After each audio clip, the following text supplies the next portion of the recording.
Hi, my name's Brandon. I'm going to be your TA this semester for ME 124.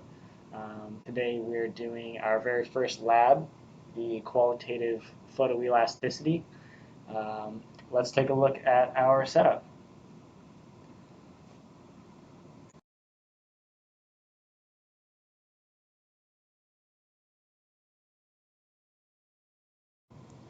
So for this lab, we have an LED light box to provide backlight to our stress opticon. Now our stress opticon is this little mount with 5 pins and a little platform here, and these two polarizing filters. And the polarizing filters go around a specimen which will go inside and be held by these pins. And then this is placed on the light box, and with the backlight you will be able to see the fringes in these specimens. Now the specimens we'll be using for this lab, we have 8 of them. These 4 are the standard ones that you'll have to use, and then you will have some options with these 4 to explore some other loading conditions as you wish.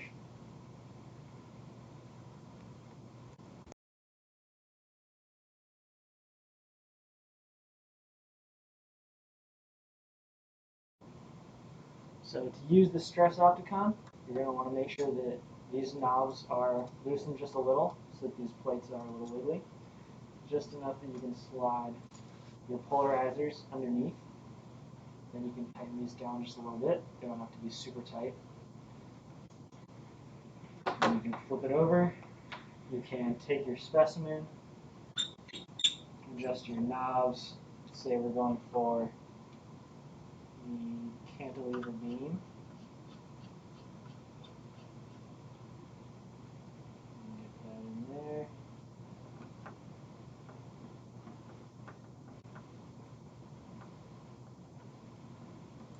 Right, then we can apply the second polarizer over top. Tighten it down. And turn our light on. And I'm not sure if you can see that in the camera.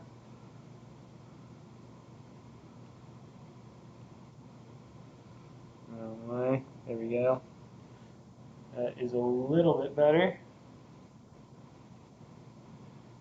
As you can see, as we tighten these knobs, these fringes appear that show us the stress in the material. And we will have a collection of sample videos of different specimens under different loadings for you to look at, as well as the pictures for you to annotate with fringe orders.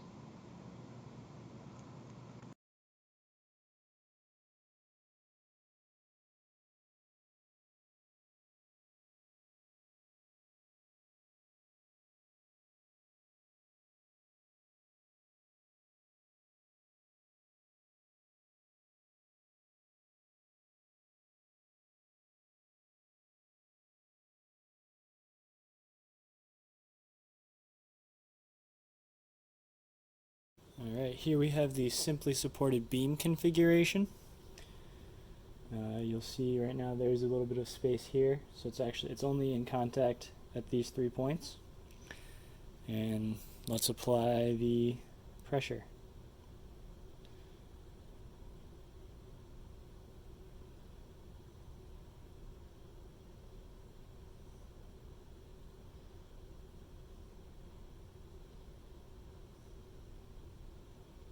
There we go.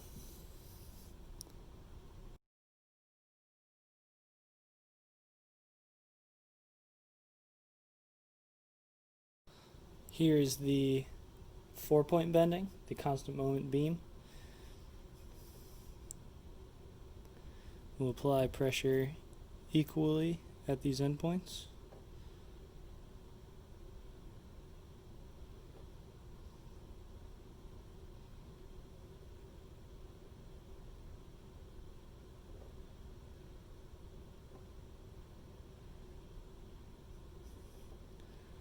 And notice in this case how all of these fringes are parallel through the center here, and that is evident of the constant moment configuration.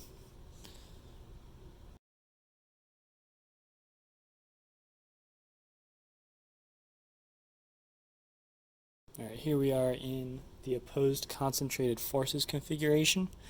Note that neither of these points are touching. It's only at these opposed loads.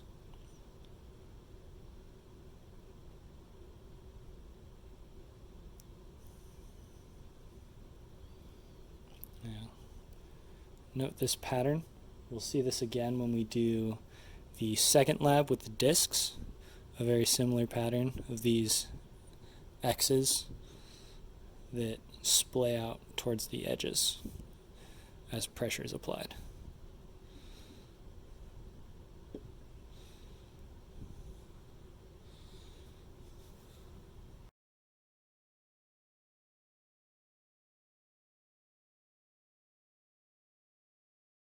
Alright, here we have the cantilever bending configuration, and right now you see there isn't much of any fringe appearing here, and that is because we haven't fully secured this. As we apply compression to hold that beam in place, the fringes appear, and then we will apply pressure here to put the beam into bending. And as we do that, you'll see the fringes appearing along the length of the beam, indicating that the beam is under stress.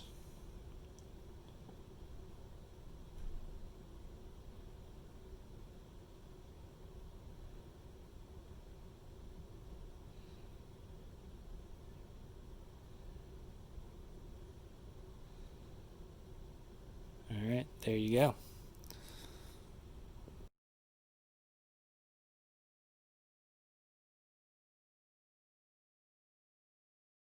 This is once again constant moment bending, now with a larger hole in the specimen.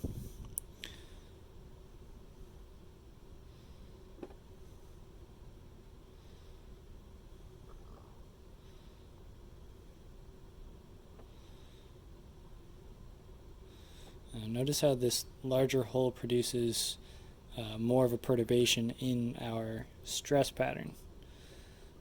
We've got these wiggles around the hole and also these pockets on either side.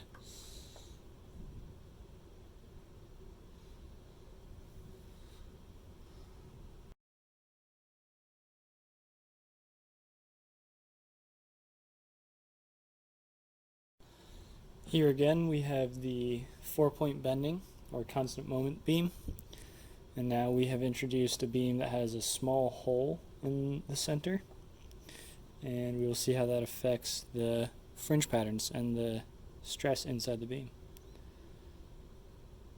Again, applying pressure equally on each side.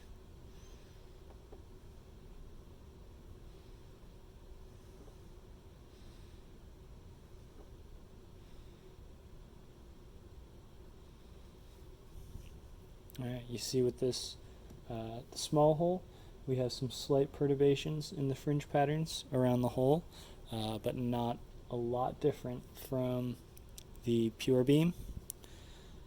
And now let's see what happens with the larger hole.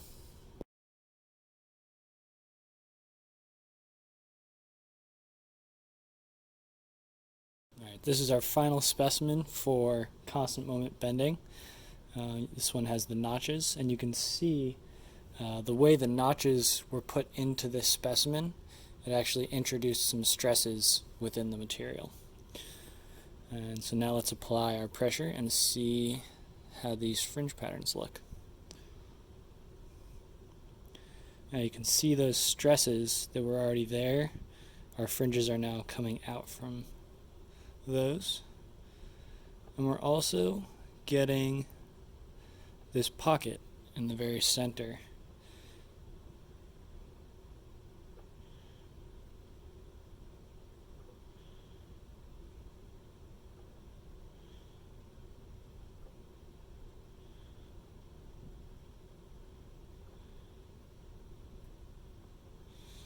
There we go.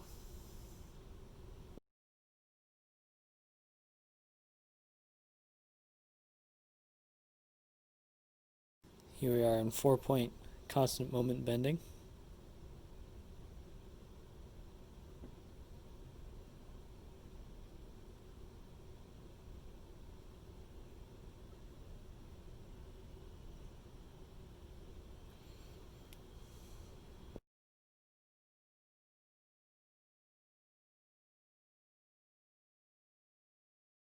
Here we are in the opposed concentrated forces loading.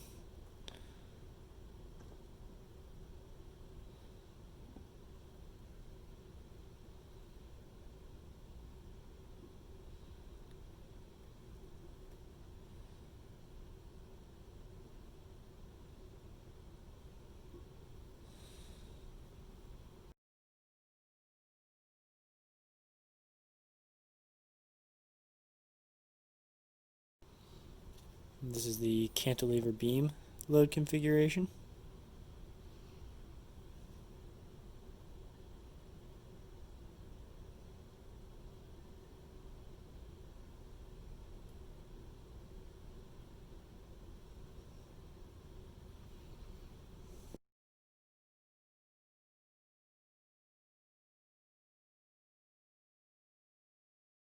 Alright, here we have this arch shape in the simply supported beam configuration. So we've got 3 points of contact, and let's apply a load.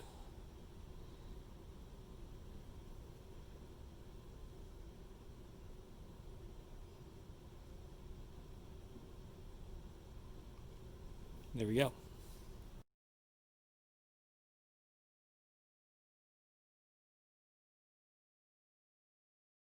Here we have another sort of bent configuration specimen, again in the simply supported beam, so 3 points of contact, and let's apply the load.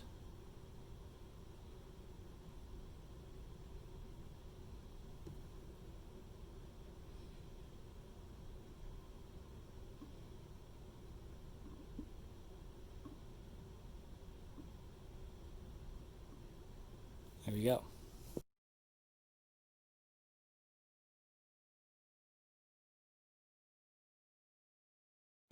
Alright, here we have cantilever bending.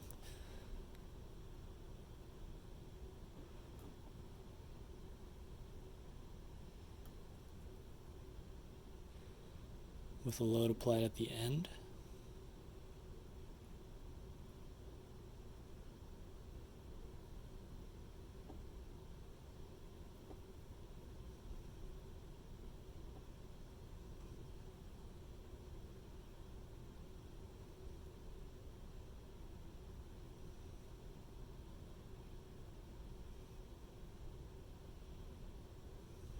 Alright.